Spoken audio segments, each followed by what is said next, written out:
I'm here with Natasha Sheme from Boudoir by Natasha Ann in Morgantown, West Virginia. And I've known Natasha now for when did you join us, Natasha? I was one of the first beta testers for sure. I think it was like May, or I don't even remember. I think it was April, but I remember asking you for your price list. I remember that was like what I wanted. And at the time it wasn't available separate, and you were just coming out with the course. And I was like, I just want it for that. Oh, wait, Natasha, where'd you go? Wait, hold on, Natasha, I can't hear you. Wait. I don't know what happened. Sorry. That's okay. So you joined us in like May. Yes. One of the first like beta testers. I wanted your price list. I remember messaging you. You were so busy and you were like, I'm coming out with this course. And I was like, okay, like just tell me when it is and I will be there just for your price list. But I knew that it was so much more than that. You kept on talking about your business in a box. And I am such a systematic person too. Like I need systems, and I knew that that was like the thing that was going to take me to the next level with just your systems in play. I love that you've been with us since the beginning, which is awesome. And I remembered you joined in the beginning, but I couldn't remember like how far into it we had been, because we were taking beta testers like a little bit after we launched as well. Right. So have you always shot Boudoir? Like where were you whenever you joined the course? Tell us about your business. So I'm in Morgantown, West Virginia now, but I'm originally from Long Island, New York. So very different places. I originally moved from New York to DC and started my business actually right by DC in Silver Spring, Maryland, which for anyone who's from the DC area knows like everything is basically DC because everything's right next to each other. So I started my business there, and originally I was kind of more interested in the portrait side. Sue Bryce education I kind of started with, but quickly realized that it wasn't going to get me to the goals that I had for myself. Quickly realized that I wanted to also have some more emotional investment in my work, and I found Boudoir to be that kind of gateway for me. I actually have a master's in clinical psychology, so that's actually how I ended up in DC. I was in a doctoral program for clinical psychology. That was my other life.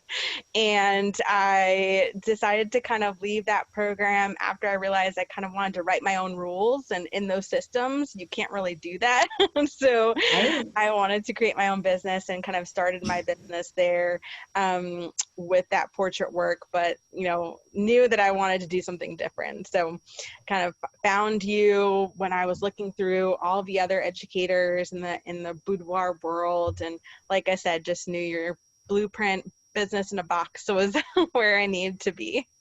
So whenever you started with us, were you working a day job or were you working your business full time already?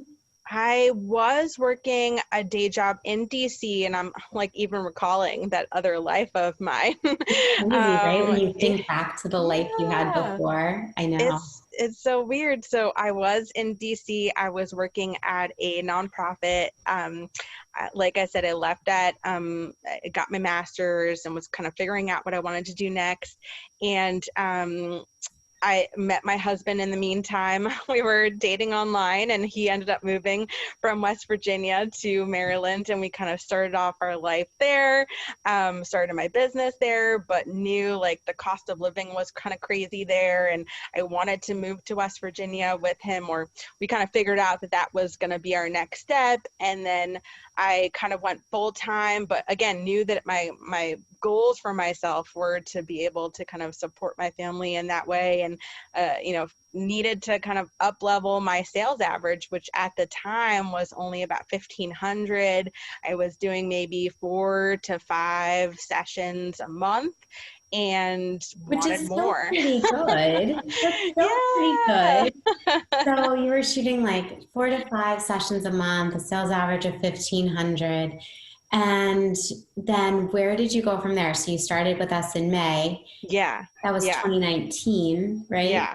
I was actually, I was pulling up my sales average because, of course, I tracked it all. Which I love. You know how much I love that. Yeah, and I have my spreadsheet and everything.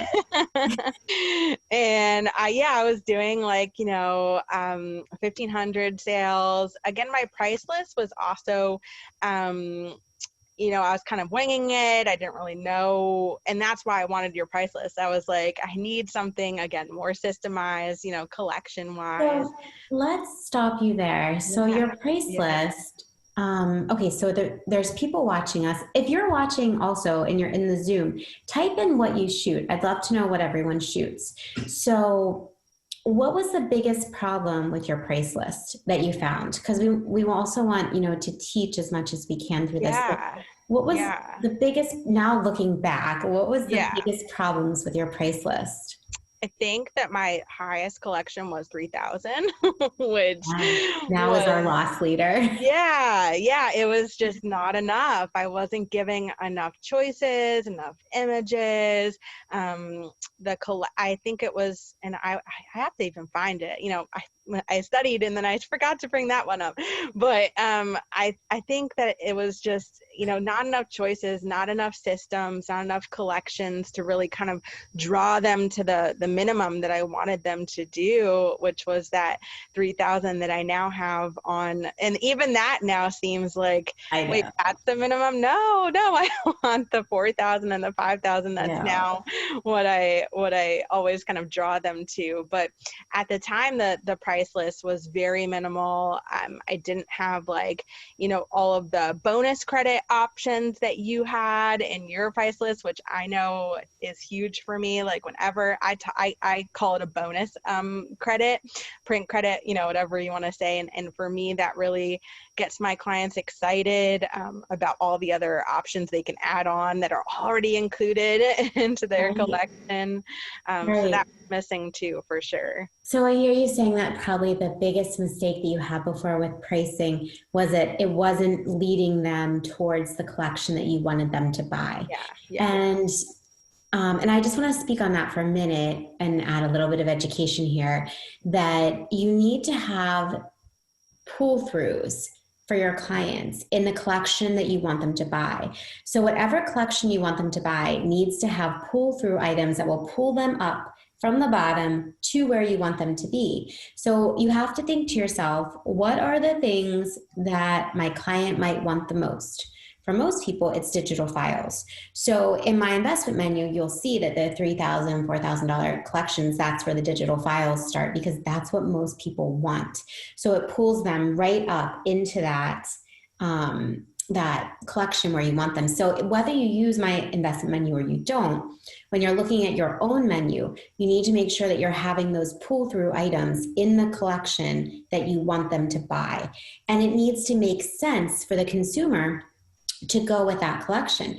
If there's other collections or other things that make more sense for them to get. So for instance, if your clients are buying a $600 collection most of the time, then you have to think to yourself, this is the collection that makes the most sense for people to buy. So that means you really need to revamp your collections. So you changed my collections, and then okay, so this is a huge difference. So where are you at now? So we know before your sales average was 1,500. You were booking 4 to 6 a month. Yeah. And here we are. You made it through a pandemic year, 2020. Most of my students were really successful that year also. But during the pandemic, how did you get through that? Were you still booking? Yeah. What did you do during that? Because a lot of businesses folded that year. Yeah. I mean, I think the pandemic showed us so many different things. And for me, it didn't stop me. And I think, I know we talked about TikTok and how that's been a huge change marketing wise. During quarantine, I jumped on TikTok like everyone else. And I just started posting the videos, the testimonials, anything I could get from my clients that showed their experience. And I love talking about the brand experience with my clients. For me, it's all about having my clients talk about their experience more so than me selling on the experience. Right. And I just posted as many videos as I could during that time. And I was booking like 20, 25 a month during the quarantine, just because everybody was, looking forward to something. They needed something to look forward to. Absolutely. And, that was a huge, test for sure on, just being able to get through that moment in history. But at the same time, I think, you just got to keep hustling and keep, talking with clients, because they truly want the value of what we bring. And it's really all about connecting with that motivation and that the goals that they have for themselves, because they're coming to us for a reason. There's a pain point that they are looking to get over, or they're struggling with. And of course, for so many of them, that's body image. And I talk a lot about that with my clients with my psychology background. And that was definitely how I got through that moment in time. But yeah, as far as the sales average, this year I am at 4,962. Of course, I have my sales average spreadsheet here to tell me. Which I love. Right. So it was at 5,000, and then it kind of went down just a little bit. Right. But that's big okay. Picture, by the end of the year, I'm sure that's going to pop over the 5,000. And how many are you shooting per month now? Right now, I'm shooting between 8 and 12. Definitely with the crazy weather that we had in February, March, we kind of got pushed a little bit, some reschedules there. But 8 to 12 is right now where I'm at. So that's a huge difference, going from $1,500 sales, 4 to 6, to $5,000 sales, 8 to 12. I'm sure you're having $40,000 to $50,000 months easily, which is amazing. Yes. So what are the big changes for you? Like what are the things that if you had to list things, the big changes you made to get yourself to $5,000 sales? Let's do the sales first. And then I want you to list some things that have helped you get your bookings up, because it's one thing to get people in the door, it's one thing to be able to sell to them once they're in your studio. It's another thing to get people in the door. So so I'll start with the things that I've changed that I've noticed have made a big difference in my sales average. And you say this all the time. I'm always listening to your lives. Even if I'm not on a live call, I'm always listening to it afterwards. But, shooting to sell, noticing what are the images that sell the most. I think, truly when I first started, I didn't know, I was trying to create a posing flow like every other photographer. And I didn't know what my clients loved the most. And then just kind of after going through so many sessions, every single week, basically reviewing what are the images, what are the poses that are selling every single time, and then creating a posing flow around those images that I found that were selling every single time, that worked for every single body type too, because I get tons of clients who are like me, curvier, and are just so nervous about their bodies. And so I want to again get them those images every single time, not be kind of winging the posing flow, but really having a systematic way of shooting. And I truly learned that also from your posing videos, and, seeing what worked for me, because it isn't cookie cutter. You can't exactly copy and paste, but you can, create, your own flow that works for you. And that was for me from the beginning, that was what I really focused in on. And then now at this point, it's also, I always say, as many outfits as I can shoot, I will shoot you in, because they can't walk away from more outfits, even if it takes longer. For me, I'd rather spend a little bit more time. That just works for me. I'm a little bit more slow with my posing. I try to get faster, but, as many outfits as I can can do. Like I've done 5, 6, like Yeah. 7, even, like it just, depends, but I like to get creative with those props too. Like, if they're bringing in a helmet, if they're bringing in a Right. football, like I'm going to get those in because I know that they're going to buy them. So just being intentional with what you're selling, and then noticing what they're purchasing all the time and creating your flow around that has made a huge difference in my sales. Right. I think that that is a really important point about having systems and opposing flow. Because I think a lot of photographers will go into a shoot and they will not maybe have a general idea, but not like a full flow of what they're Yeah. going to do. And it's super important that you have at least like 65 to 70 sellable images in your brain. And then you work around the client and, and I do a lot of props too. I know Yeah. some photographers don't want to do them, but if they bring in 10 props, I'm going to shoot 10 props. Oh yeah. Because that is 10 images that they'll buy, like if you can do a killer job at them. Oh, So absolutely. how about some things like your top advice for marketing, like for booking shoots, for bringing people in? Yeah. I think one of the biggest things I learned definitely from starting High Rollers was the prospecting, was creating a community of women who just desire what we do. And Right. from the get-go, when I moved to West Virginia, which is a small town, university town, Right. again, this is not Pittsburgh, which is basically the closest city to me. And I do get some clients who come from Pittsburgh, but majority of my clients are from Morgantown or from West Virginia. And then I do pull from other areas, but just connecting with the women in that community, and prospecting amongst their friends. Like I will just go through Facebook and like and friend every single person I can find that are connected to the clients who already had an experience with me, or who I know, might, who are a nurse or a healthcare worker. I go after every single healthcare worker I can. So that's, it's free marketing, just using the Facebook algorithm, because they already suggest to you friends, like using it to basically fill your pipeline and getting them to get to know you.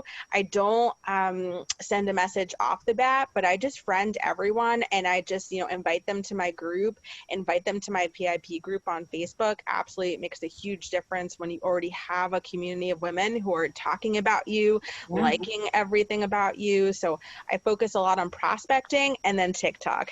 That's definitely been the other thing that I focused on. Just getting more content, more, for me, the videos of my clients when they pick up their products, I love that. That's my happy moment at the end when they're actually holding their album. And, not everyone does that, but for me, it's just my, end, just happy moment when I see their joy on their face, and I put that out into the Facebook and into TikTok and to all these places. And I think it really does bring in the clients who are attracted also to products and to albums and to wall art. And Absolutely. I think, again, you have to market with the things that you love the most, and that's what's important. For sure. And what I heard you saying just now is, TikTok, where you're doing a lot of video, where people are seeing you, and then your Facebook group and prospecting, all things where you're putting yourself out there. And I say all the time that in order for someone to buy from you or to book you, they need to know you, like you, and trust you.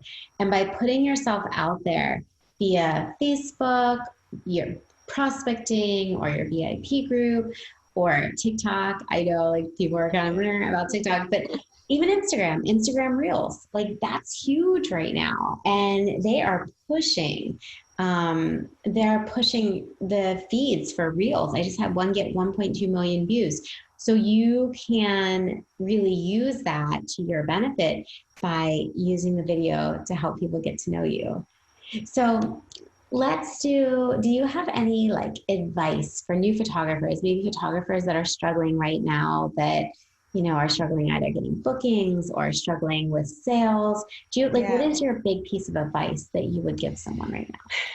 I think the biggest piece of advice is to, first of all, find someone who's doing it really well and follow them.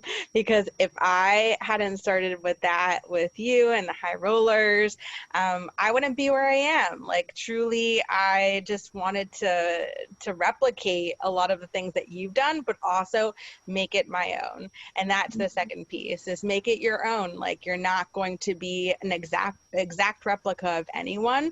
You have to be yourself, and you have to connect with your clients on a personal level. For me, I don't share everything about my life with my clients, but I do share the things that I think are so important to connect with them, to relate with them, and to have that intimacy, because what we do is intimate. You know, boudoir work is unlike any other genre of photography, and I know that my clients are scared as hell when they are talking with me, when they're in the session with me, when they're just calling me, and I connect with them on that level, because I know what it's like to be scared too, of putting yourself out there. And every time I do it, you know, it's nerve-wracking, but it's also such a human experience to just relate with one another. And, you know, I couldn't think of anything else that I would want to do other than what I'm doing now. And I say that to everyone, because everyone's always asking me, how did you get here? And I'm like,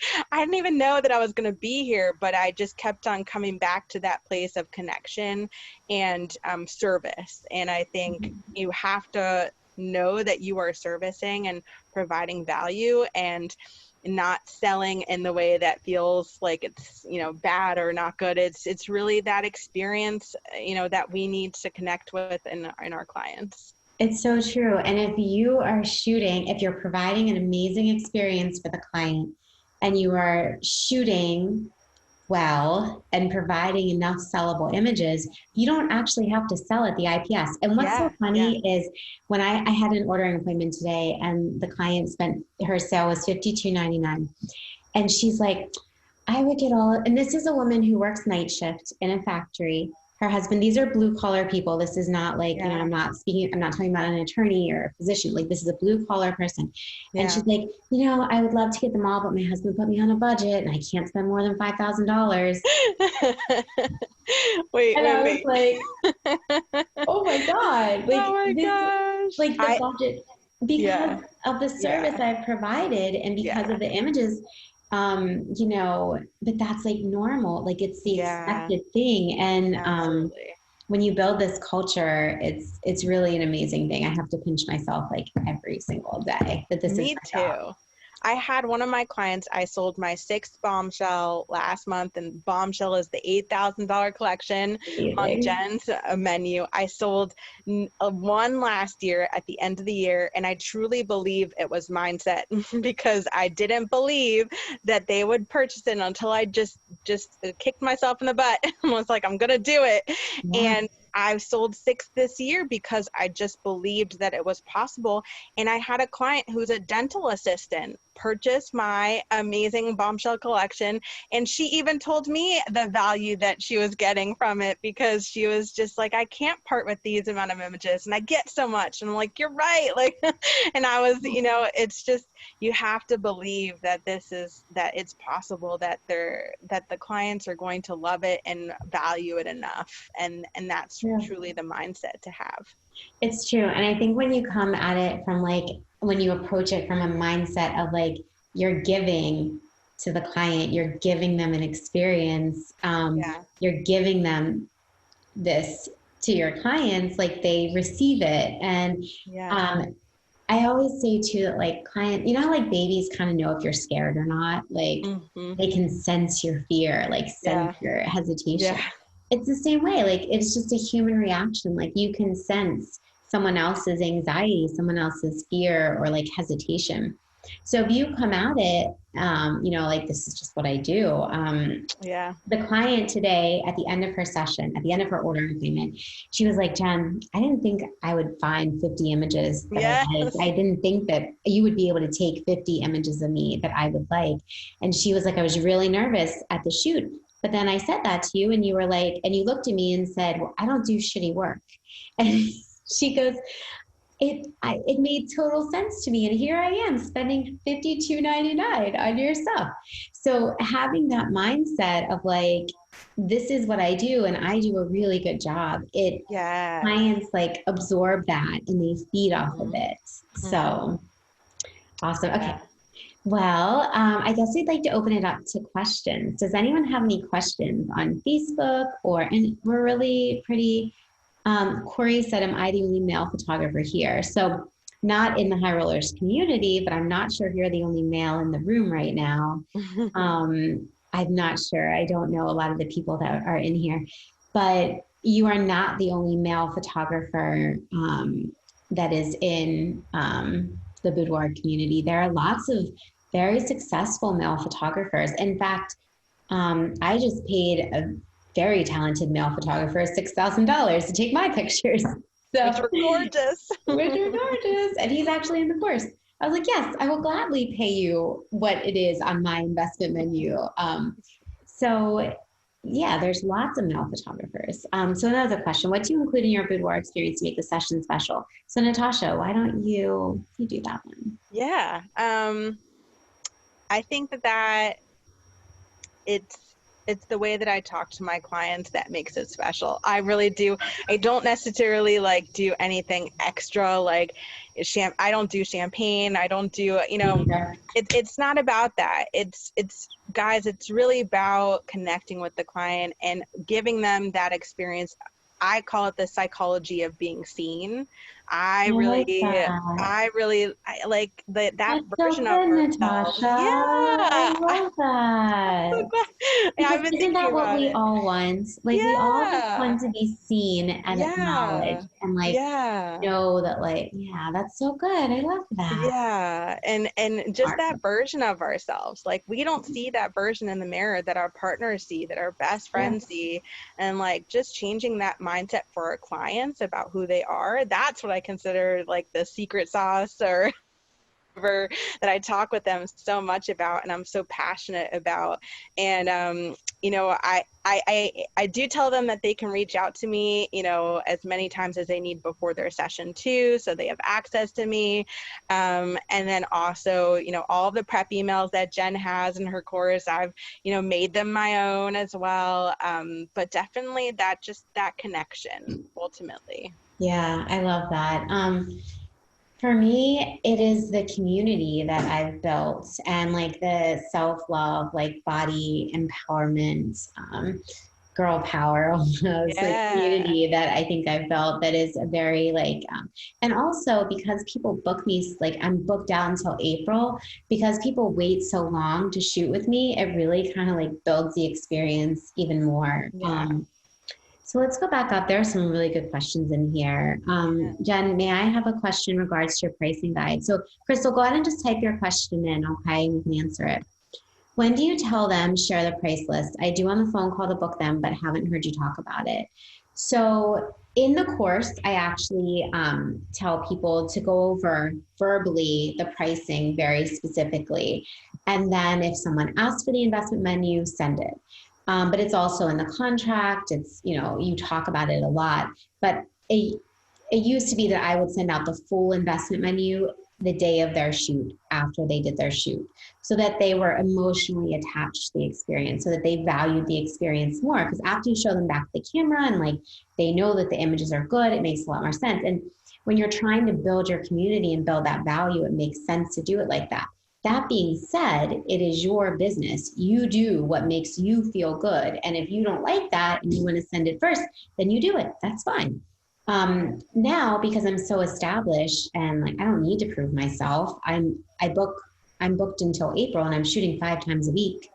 I send it out the day after they book, because now I have 2 associate photographers as well. So if someone isn't qualified, I want to know before they walk in the door instead of after I pay my associate photographers to shoot them, or after I take up a day in my studio to shoot them. So there's 2 different ways you can do it there. But in the course, that is what I teach, especially when you're trying to get booked, because if you don't have that social proof, if you don't have the images out there, It's very difficult to prove your worth if someone sees an Yeah. $8,000 collection. Yeah. Can I chime in on that? Absolutely. Yeah, Yeah, absolutely. because when I first started, I followed that to a T. I also sent him out like that information after the shoot.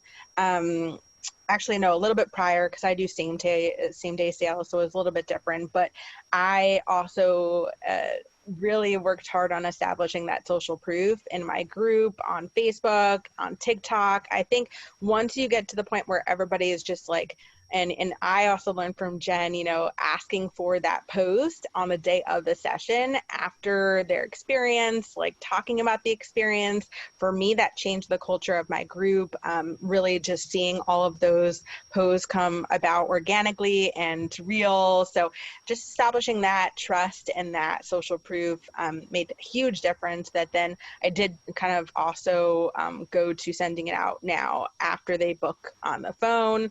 But now it's like, it's no big deal. They already know like that's Right. going to be what it's going to be. They know it's an investment. Yeah.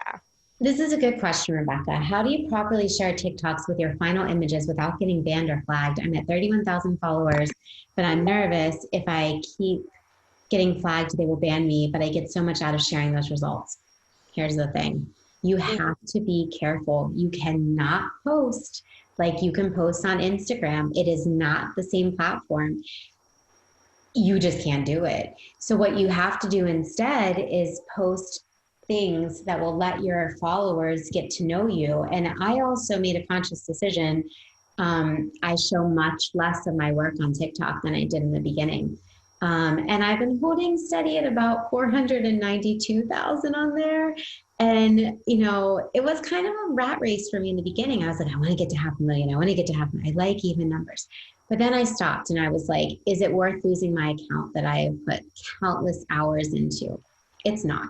So what instead I'm doing is, and I thought to myself, okay, 500,000 people, this could sustain my business for the rest of my career if I keep engagement up on this account. So that my thoughts on it have switched, and I still have things that go viral every now and then but I'm very, very cautious, and you have to be. And it's not just the amount of skin you're showing on TikTok, it's the positions that the people are in. So if you are showing a very sexual position, there's a higher chance, even if the woman is completely covered, it doesn't matter. They will flag it for violating community standards. So you have to be very, very cautious, and you have to make a conscious decision about, do you want to try and risk it and roll the dice and continue to put up your work? Or do you want to try and use the platform? You have 31,000 followers. How many people do you shoot a year? Probably, I shoot 140 to 150. So 31,000 followers could sustain you for several years, right? Like if you're shooting 100, even 100. So you have to continue. The marketing that you're doing now is going to book the people that is going to cultivate the bookings 6 to 8 months from now. So, and Natasha had a nice following on TikTok too. So what are your thoughts on that? Yeah, no, TikTok has changed everything. They are going through, I think, a growth spurt. Basically, that's what I think of developmentally. I'm like, what is going on with TikTok? But yeah, when I first started, like Jenn, it was so easy to go viral in a lot of ways. And then it just got progressively harder. Yeah. I also kind of took some time off because I was like, oh gosh, like I got so busy from TikTok. And, like every other photographer, we have to manage our time. And it's always one thing to kind of market and also be in our business at the same time. Right. But I truly think I've gotten a lot of success by just showing my client, like taking those videos of my clients looking through their albums. So it's not even about the work. It's about their expression. It's about their experience. Connection. Yes, that emotional experience. My best, one of my best videos that went viral recently was my kind of play on what you were doing, Jenn, which was showing your client on the day of the session, that back of the camera. And I was just asking them again, like the psychology of being seen, like what was it like, and, you know, capturing that reaction for them. And then of course, putting all the stickers or putting them in a robe or just making sure that they're not in any position that's crazy. But just that reaction on the day of the experience or when they pick up their products, that's what the client wants to see. They want to know that they're going to have the same experience as that woman that you're showing on your content. So just driving that home every time. And it's not like, yeah, the images are important. Of course they are. Yeah. But that reaction, like that emotional connection is what speaks to people, right? Yeah. Like whenever you walk away from an experience, especially women don't buy because they like something, they might, but they buy because of how it makes them feel. Absolutely. So I went and bought a new mother's ring. I went to Tiffany's. I got to pay all in cash. And I went to Tiffany's because of how it made me feel. I felt this ring is going to be an heirloom for my children. Yes, I'm spending more on it than what I would if I went to Kay Jewelers, but this is something that my children will have, my grandchildren will have. This is a feeling. This is something, it's how they make, how you feel. I dropped $5,000 on a ring because it made me feel like it made me feel good. Right. Yes. And that is how our clients feel as well. It's how you make them feel. So when you're thinking of content for marketing, for Instagram, for any sort of social media, you have to think about how is this going to make my clients feel? You have to hit on that. And most of my TikToks that have gone viral, super viral, have been viral because they elicit an emotion. And you have to think, you know, I learned this in Integrated Arts 101 in Penn State, right? Art is anything that elicits an emotion, whether it's a good emotion or a bad emotion. Art is anything that elicits an emotion. And so that carries over to social media content as well. It needs to elicit an emotion to grab onto people, whether it's through music, whether it's through a reaction, whether it's through, you know, something visual that they're seeing. And when you combine those things together, it makes for a very powerful piece. So as an example, I had a viral one. I had one go viral where my husband and I were getting our vaccines. You have a very strong emotional, now some people might have seen that and be like, she got her vaccine. What the fuck is she thinking? She's going to grow a leg. But I made them feel something when they saw it. And when I matched it with music at the right time, it was a very emotional piece, whether they were angry that I did it or annoyed that I showed it or happy, or so many people commented, I'm so relieved. I could see the relief in your face. I cried too when I got my vaccine. So things like that, anytime you can create an emotional connection with your clients, it's going to stick with them. So. Absolutely.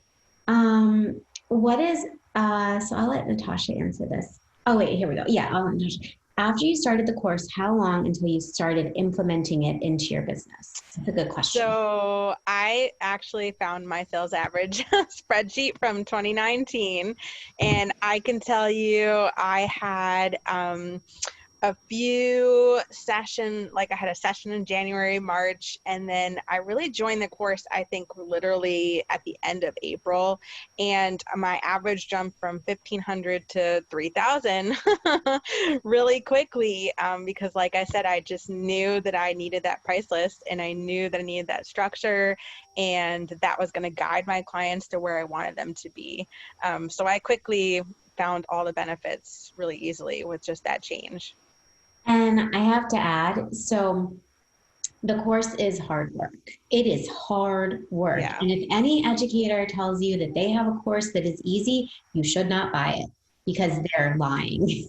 You have to do the work. You have to work hard. And we will give you the tools, but you have to implement them. And you have to be an independent thinker. You have to independently think, what can I do to work with my business, to work with my market? You can't just be a passive participant in your business. You must be an active participant. You must put the time in. And, you know, is it a lot of work? Yeah. Like I work 14 to 16 hour days. Exhausting. But I'm taking 3 months off this summer. Like, I'm not working June, July, and August. My husband quit his job. He doesn't work June, July, and August. He works for our businesses. So he got to leave a job he hated. He didn't hate it. He likes it. He was good at it. But it wasn't going to the point where he didn't like it anymore. Yeah. I should say that. But anyway, he got to leave a job, and now, he gets to have a lot more freedom, and we get to take June, July, and August off, and travel with our children and do these things. You work like nobody else works. You can live like nobody else lives. Yeah, absolutely. The more time you put in. I'm sorry. Did you say that I have freedom? Did I hear that? Sorry. He's listening, apparently. Of course. Sorry, but I just heard that I'm supposed to have freedom. I mean, this new job. Sorry, I couldn't help myself. He has more freedom than I do. Sorry, I'm gonna go crack up. You have more freedom than I do. I get to see you every day. I love you so much. I love you too. Okay, did we answer that, Natasha? Did we? I think we did. I think we did too. Okay. Yeah. Okay, Natasha, what is your go-to marketing effort that consistently books clients? Could you be as specific as possible, please? So Jenn talks about a multi-tier marketing. I'm going to go back to you. We did not practice this before. We did not. I'm just a really good student. And I say that with just a lot of pride. Like my dad's a high school teacher, history high school teacher in New York City. And he really raised me to be my own boss. And I tell him all the time that he kind of drove me to this because he always taught me to learn. And, if there's one thing I can say about marketing is you have to learn, because marketing is not going to be the same every single month. We were just talking about this, Jenn and I, before this call. Every month is going to be a little bit different. There's cycles to the seasons. There's, different flows at different times of year. You're going to market and book in different ways. And I think it's so important to have that in mind, because it's not your clients and it's not you that are the problem. It's sometimes just about the season too. And so my marketing effort is really so different depending on the time, but I use my Facebook group. I prospect all the time. Like I said, I add clients. I've hit my 5,000 friends on Facebook, and I will go in periodically and I'll remove people.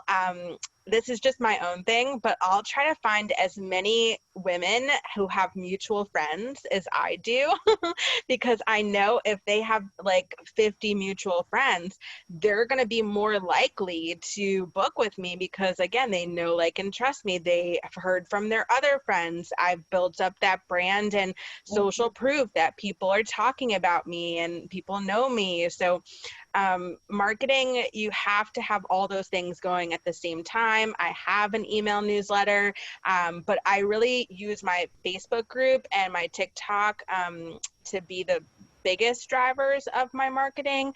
And then, of course, I use the giveaway module. Also, I ran a big giveaway in March, which I booked out until October. So right now I'm booked out till October.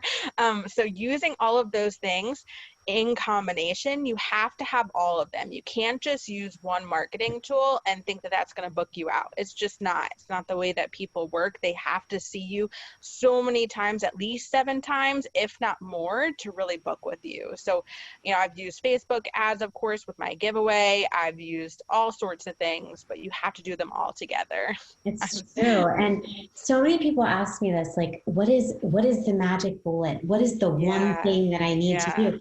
But this is the answer, guys. There isn't one thing. It's all the things. It's everything. You have to do all the things. And that can seem very overwhelming. And that's why you start with one thing, you do it well, and then you move on to the next. Yeah. Figure that out, move on to the next. And then you get a workflow and you get a system going. So as an example, for me, my marketing efforts right now, I book the most from TikTok. I book the most from my Facebook ads and Google ads for sure. Like that's, and then I would say my third highest referral, when I'm looking at referral streams, where I am converting leads to, where the converted leads are coming from. The highest amount is TikTok. And then I would say Instagram-ish, and then Google ads, Facebook ads, and then word of mouth. So those are like my top referral streams. But just because TikTok is really powerful for me doesn't mean I neglect my other marketing avenues, like my VIP Facebook group, like, you know, my email automation, now my text messaging. Now I don't have to do, I'm probably going to do a giveaway in the fall to book my associates out. But for my books, I'm booked until April. So the studio is, you know, well booked. Yeah. When I want more. So it's all the things. You have to do all the things. And I know that sounds kind of vague and probably not as specific as you wanted, but I really believe that there is no magic bullet. And again, if someone tells you that this is a magic bullet, you need to think like, is it though? Like, because like I'm telling you, I do this. I've been doing this shit since 2016. It is all the things. It is everything. And it is a lot. Like, it is a lot of work. I can't say the first thing I did was the giveaway. That was like the thing that I did in the beginning. And then just adding all those other pieces and the sales. I mean, the pricing list, if you're booking with the giveaway, you want to have a good, solid pricing list just so that you can convert them into good sales. And you have to have the shooting too, so that you're making sure you're getting them the finished images that make them buy. Who has a website? Do you have your prices listed on it? So we all have websites, and you do not want to list your prices on it. No. Don't do that. Period. Yeah. Jen, I purchased the price guide from you. I have a question about the print credit and pinup. Those are high numbers of credit. Can the clients use those print credits in the same session or the return session? They use that for the same session. Also, the credit in those packages basically means that you're going to give away some of the wall art. Am I correct? So it's not necessarily giving it away because they're paying me a lot of money. Like, so my Vixen is a $5,000 collection and they get a $3,500 print credit, but a 16 by 24 canvas is $9.99. So they're getting, you know, 3 16 by 24 canvases. My cost of goods is $90. My albums are $300. So that means a $400 cost of goods about for a $5,000 collection. So it makes sense. And people like having money to spend. So it's a very powerful psychology of sales. Yeah. If you're new to the business and not a big presence on Facebook and the other social media, is it possible to grow your business? Yeah. I mean, you have to start. What is the first step to starting? It's starting. You have to start, you know? So yeah, absolutely. Is it going to ramp up as quickly as like are you going to go from 0 to being booked until April like I am? No. But I mean, I've been doing this since 2016, so I have 6 years on you. You know what I mean? There is a trajectory. For some people, the trajectory is steeper, and that trajectory is usually predicted by how hard you work, how much effort you're putting into it, and how good your work is, and also how relatable and genuine and authentic are you to your client base. So that's the trajectory, and we can't predict those things. I can't, you know, really teach those things. This is you. Like, are you working hard? Are you putting in the time? Is your work good? Are you authentic and approachable and genuine to your client base? And then some people's trajectory is much less steep. And, you know, for whatever reason, maybe they're pregnant, maybe, you know, they don't have the time or the mental effort. Or listen, this pandemic's been difficult for everybody. Some people, you can only mentally, you know, like compartmentalize so much. And some people are able to compartmentalize a little bit more than other people. So, I mean, I'm a Capricorn, it's what I do. It's all I do is compartmentalize. So some people are able to compartmentalize a little bit more. So it really depends on those. There's a lot of variables there, I think. Yeah. I think also, for me as a new business, like I said, I moved from a bigger, you know, a city-like environment in DC to a small town, college town. So I really used that small town mentality to my benefit. I always say, like, everyone that kind of knows me, I was looking at a studio space because I've actually been shooting on location in a hotel room for the past 2 years. So It's that's amazing that you've built this business without a studio. Like, and I didn't have a home space, so I used used a hotel room. I could talk to you about a lot, all of that. But I walked in and the realtor knew me, and the realtor booked me on that day because I was running a giveaway. And she was like, I've seen you all over Facebook, and I'm going to book a session with you. And she did. And, you know, that's the mentality. You have to, you know where your clients are also spending their time, what they're doing, all the salons that I go to, and I work my connections with them to, you know, some of that grassroots, you know, small town efforts. They make such a huge difference, along with the social media presence, along with that social media proof. So there's so much opportunity out there, and you have to go after it. Like, don't be afraid of putting yourself out there, meeting new people. Like, that's what makes this business awesome. Let me see if so what do you give away? So, different people give away different things. When I do the giveaway, I give away a $5,000, album, the shoot. I think I did 40 digital files last time.